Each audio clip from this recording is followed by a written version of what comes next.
Hello student, आज हम लोग पढ़ेंगे क्लास 10th का एक्सरसाइज 5.1 अर्थमेटिक प्रोग्रेशन का क्वेश्चन नंबर 1। इसमें बोलता है in which of the following situation does the list of number involve make an arithmetic progression and why. यहाँ पर जो नीचे क्वेश्चन जो दिया हुआ है वो अर्थमेटिक प्रोग्रेशन में है और है तो क्यों है, उसी को बताना है। तो उसी का पहला क्वेश्चन मेरे पास दिया हुआ है, the taxi fare after each kilometre when the fair is ₹15 for the first kilometre and ₹8 for each additional kilometre. इसका मतलब हुआ कि कहीं भी जा रहा है, मान लो टैक्सी, तो टैक्सी में तो उसका जो फेयर है, पहला जो किलोमीटर होगा उसको 15 रुपया ले रहा है और उसके बाद जितना किलोमीटर जाएगा ईच किलोमीटर पर एडिशनल चार्ज जो है वो ₹8 लेते जाएगा। तो बोलता है कि ये मेरा एपी में है या नहीं है, बताना है। तो चलिए हम लोग इसको बनाते हैं। सॉल्यूशन में हम लोग क्या लिखेंगे कि सबसे पहले अकॉर्डिंग टू क्वेश्चन क्या दिया हुआ है, तो डिस्टेंस हम लोग देखते हैं। डिस्टेंस मेरा इन किलोमीटर में है, तो मान लो पहला किलोमीटर है, दूसरा किलोमीटर, तीसरा किलोमीटर, चौथा किलोमीटर, इस तरह से सो ऑन बढ़ता चला जाएगा। अब पहला किलोमीटर का जो फेयर है वो कितना है, तो टैक्सी फेयर जो है इन रुपीज़ में पहला जो है वो 15 रुपया है, दूसरा किलोमीटर में क्या होगा, तो 15 + 8 हो जाएगा, तीसरा में कितना हो जाएगा, तो 15 + 8 × 2 दो बार हो जाएगा, चौथा में कितना हो जाएगा, तो 15 + 8 × 3, क्योंकि 3 किलोमीटर बढ़ गया, ऐसे करके सोन बढ़ता चला जाएगा। अब इसमें पहला किलोमीटर का टोटल कॉस्ट कितना हो गया, तो 15, दूसरा में कितना हो गया, तो 23, ये सब क्या रुपीज़ में। अब ये कितना हो गया, तो 31, ये मेरा कितना हो जाएगा, तो 39। इस तरह से जितना किलोमीटर जाएगा उसके अनुसार से रेट इंक्रीज चले जाएगा। यानी ये जो हम लोग को मिला लिस्ट ऑफ नंबर जो मिला वो मेरे पास कितना आ गया,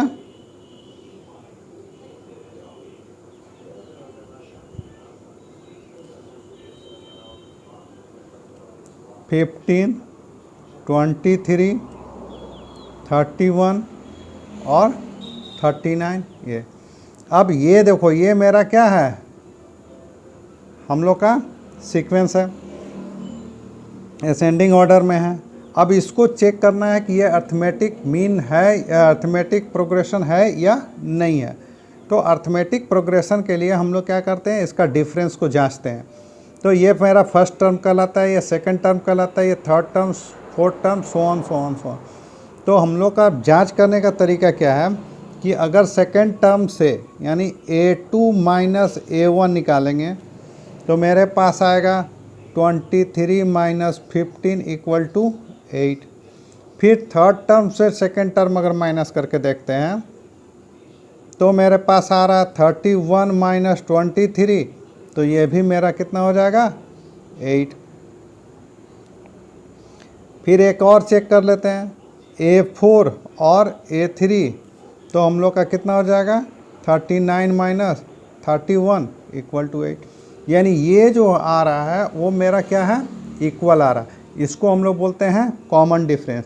यानी कॉमन डिफरेंस मेरा जो है वो क्या है, इक्वल है।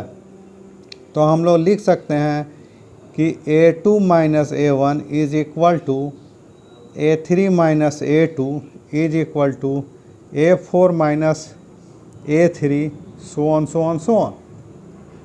तो इस तरह का है। तो हम लोग इसको फिर लिख सकते हैं, therefore 15, 23, 31, 39 so on are in A P, ये मेरा ए पी में है। क्यों? क्योंकि कॉमन डिफरेंस जो है मेरा इक्वल है। ओके, इस तरह से पहला मेरा हो गया। अब दूसरा पढ़ेंगे। अब हम लोग पढ़ेंगे एक्सरसाइज 5.1 का क्वेश्चन नंबर 1 का सेकंड क्वेश्चन। इसमें बोलता है कि the amount of air pressure air present in the cylinder when A vacuum pump remove 1/4 of the air remaining in the cylinder eight A time. इसका मतलब कि कोई सिलेंडर है, सिलेंडर में गैस भरा हुआ है, एयर भरा हुआ है, और उसमें जब वैक्यूम पंप से लगाते हैं तो वो उस सिलेंडर का जितना भी गैस है उसका 1/4 पार्ट को बाहर कर देता है। फिर कुछ देर के बाद फिर से अगर वैक्यूम लगाएंगे तो रिमेनिंग एयर जितना बचा हुआ था उसमें से उसका 1/4 बाहर कर देगा। तो इस तरह से जितना बार लगाएंगे उसका 1/4 मेरा बाहर हो जाएगा। तो ये कंडीशन जो है वो एपी में है या नहीं है, यही हम लोग को बताना है। तो चलिए इसका हम लोग सॉल्यूशन बनाते हैं। क्वेश्चन समझ में आ रहा है? तो हम लोग क्या करेंगे, let the amount of air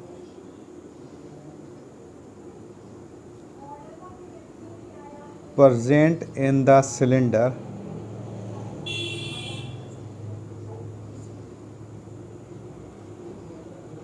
be x unit. हम लोग मान लिए कि सिलेंडर में x यूनिट एयर प्रेजेंट है। अब क्या कर रहा है, अकॉर्डिंग टू क्वेश्चन क्या बोलता है कि उसमें अगर हम लोग पंप्स का यूज़ करेंगे वैक्यूम पंप का तो 1/4 बाहर हो जाएगा। तो बचेगा कितना, उसको हम लोग निकाल लेते हैं। remaining air in the cylinder after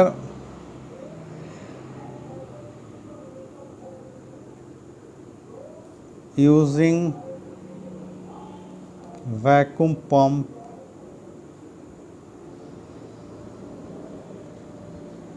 first time. अगर first time vacuum pump use करेंगे तो कितना बचेगा, तो हम लोग निकालते हैं। पहले मेरे पास था x यूनिट, उसमें उसका 1/4 बाहर हो गया, तो मेरे पास हो जाएगा 4x - x यानी 3x/4 यूनिट। ये इतना बचा हुआ है। नेक्स्ट फिर इसी तरह फिर से अगर पंप लगाएंगे तो क्या हो जाएगा, तो फिर नेक्स्ट सेकंड स्टेप का निकालते हैं। Remaining air in the cylinder after using vacuum pump second time. अब सेकंड टाइम में अगर लगाते हैं तो मेरे पास कितना बचेगा, तो यहाँ मेरा रिमेनिंग था 3/4 3x/4। अब इसमें x/4 फिर मेरा माइनस हो जाएगा, तो मेरे पास हो जाएगा x/4 किसका, 1/4, यानी यहाँ पर मेरा 1/4 फिर जितना बचा हुआ था उसका 1/4 यानी इंटू हो जाएगा। तो हम लोग यहाँ पर लिखेंगे 3x - 3x/16, और इसको अगर हम लोग सॉल्व करते हैं तो मेरे पास हो जाएगा 16 12x - 3x = मेरे पास हो जाएगा 9x/16। इसी तरह स्टेप बढ़ता चला जाएगा, तो उतना नहीं निकालना है, बस इसी से हम लोग 3 ठो से कंक्लूजन निकाल लेंगे। तो मेरे पास क्या हो गया, देन द लीस्ट क्या मिल गया, list of number. At first मेरे पास था x यूनिट, दूसरा बार हो गया 3x/4 यूनिट, तीसरा बार हो गया 9x/16 यूनिट, सो ऑन। फिर इसको चेक करने के लिए हम लोग क्या करेंगे, second term minus first term करेंगे, तो मेरे पास आ जाएगा 3x/4 माइनस एक्स, एलसीएम लेंगे 4, तो 3x माइनस 4x, तो माइनस x/4, ये मेरा आ गया। दूसरा निकालेंगे तो a3 माइनस a2, तो 9x/16 माइनस 3x/4, तो इसको अगर हम लोग निकालेंगे तो मेरा आ जाएगा 16, 9x और 12x, यानी माइनस 3x/16। अब ये दोनों मेरा इक्वल नहीं है, तो हम लोग यहीं पर डिसीजन ले सकते हैं, a2 minus a1 does not equal to a3 minus a2, ये इक्वल नहीं है। तो हम लोग लिख सकते हैं कि जो लिस्ट है, यानी x 3x/4 9x/16 are in not AP, ये AP में नहीं है। इसी को हम लोग इस तरह से भी लिख सकते हैं, hence it does not form an AP। तो ये मेरा सॉल्यूशन हो गया, ठीक है।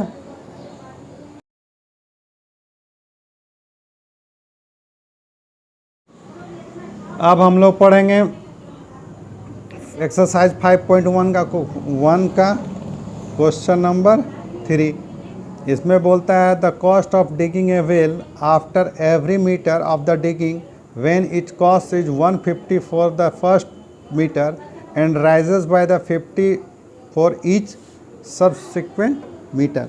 यानी बोलने का मतलब है कि अगर पहला जो 1 मीटर डिग करेगा, गड्ढा करेगा, तो उसका चार्ज वो 150 रुपये लेगा, और उसके बाद जितना भी डिगिंग करेगा, गड्ढा करेगा, उसका कॉस्ट 50 रुपया पर मीटर के हिसाब से बढ़ता चला जाएगा। तो ये जो कंडीशन है वो AP में है या नहीं है, उसी को हम लोग को बताना है। तो चलिए हम लोग इसको बनाते हैं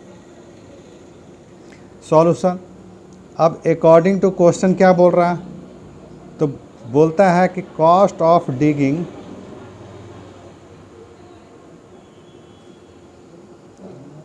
for the first metre, second metre,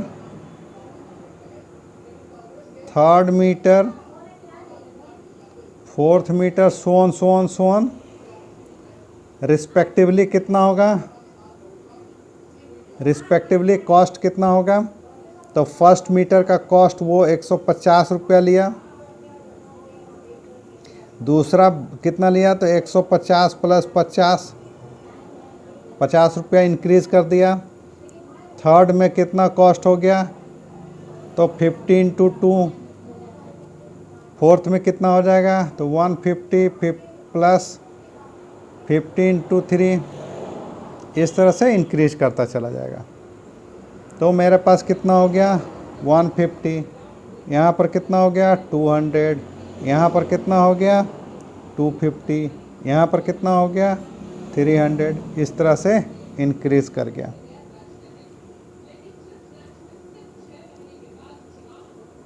तो हम लोग को लिस्ट क्या मिला, 10 लिस्ट ऑफ नंबर इज 50 मिला, 150 सॉरी 200, 250, 300, सो ऑन इस तरह से। अब इसको चेक करेंगे, तो चेक करने के लिए हम लोग फिर उसी तरह A2 माइनस A1, तो 200 minus 150 equal to 50, A3 minus A2, so 250 minus 200 equal to 50, A4 minus A3, 300 minus 250 equal to 50। अब ये मेरा क्या आ रहा है इक्वल, यानी कॉमन डिफरेंस मेरा इक्वल आ रहा, तो हम लोग लिख सकते हैं A2 minus A1 is equal to A3 minus A2 और A4 minus A3 is equal to so on so on so on. So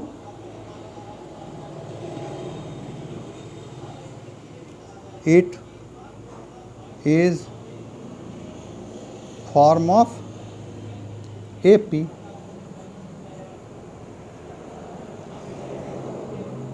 ठीक है, ये मेरा AP को फॉर्म कर रहा है. चलिए ठीक है, इसी तरह आगे बनाते हैं. अब हम लोग बनाएंगे एक्सरसाइज 5.1 का क्वेश्चन नंबर 1 का चौथा, फोर्थ वाला.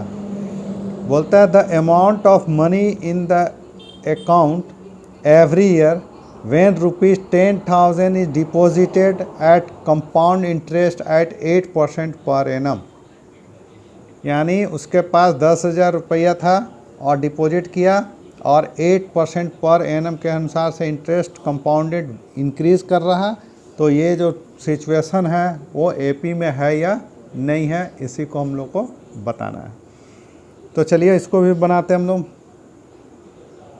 सॉल्यूशन हेयर, यहाँ पर क्या दिया हुआ है, तो प्रिंसिपल दिया हुआ है कितना, तो 10,000.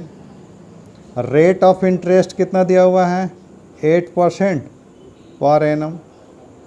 और टाइम मेरे पास कितना है, तो टाइम क्लियर नहीं है, बस first year, second year, third year, सोन इंक्रीज होता चला जा रहा है. अब इससे हम लोग निकालेंगे इंटरेस्ट पर ईयर का. तो फार्मूला हम लोग जानते हैं, we know that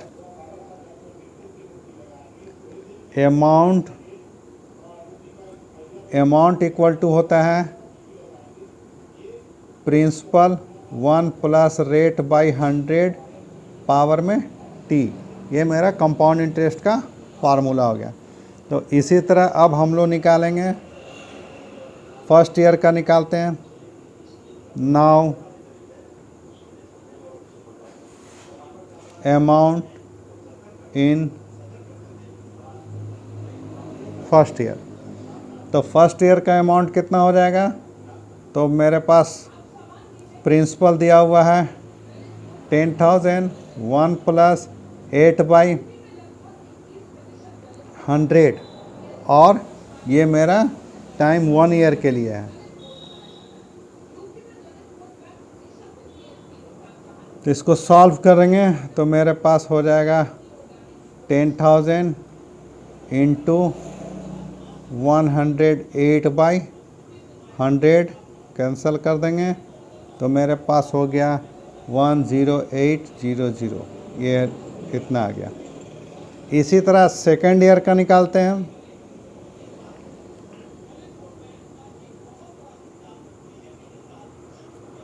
amount in second year, तो मेरे पास हो जाएगा 10,000, 1 प्लस 8/100 का 2 टाइम्स, तो 10,000 इंटू इसको सॉल्व करेंगे तो 108/100 और टाइम 2 है तो इसको 2 बार लिख देंगे. तो इस तरह कैंसिल हो गया और इसको मल्टीप्लाई करने के बाद आता है 11664. इसी तरह हम लोग बढ़ते चले जाएंगे सो ऑन. तो हम लोग को क्या मिल गया फिर से, 10 the list of number is, मेरे पास मिला पहले 10,000 था, दूसरा बार मिला 10800, तीसरा बार मिला 11664 और इस तरह से इंक्रीज करता चला जाएगा. अब इसको चेक करने के लिए फिर वही फार्मूला A2 माइनस A1, तो 108 माइनस 1000 सब्ट्रैक्ट करेंगे 800 आएगा. फिर A3 माइनस A2 निकालेंगे तो 11664 माइनस 10800, इसको अगर सब्ट्रैक्ट करेंगे 864। अब ये दोनों मेरा इक्वल नहीं आ गया, तो इक्वल नहीं आ गया तो हम लोग लिख देंगे A2 minus A1 does not equal to A3 minus A2। Hence क्या हो जाएगा, hence it does not form an AP, ये मेरा AP फॉर्म नहीं होगा। तो इस तरह से पहला क्वेश्चन कंप्लीट हो गया। ओके।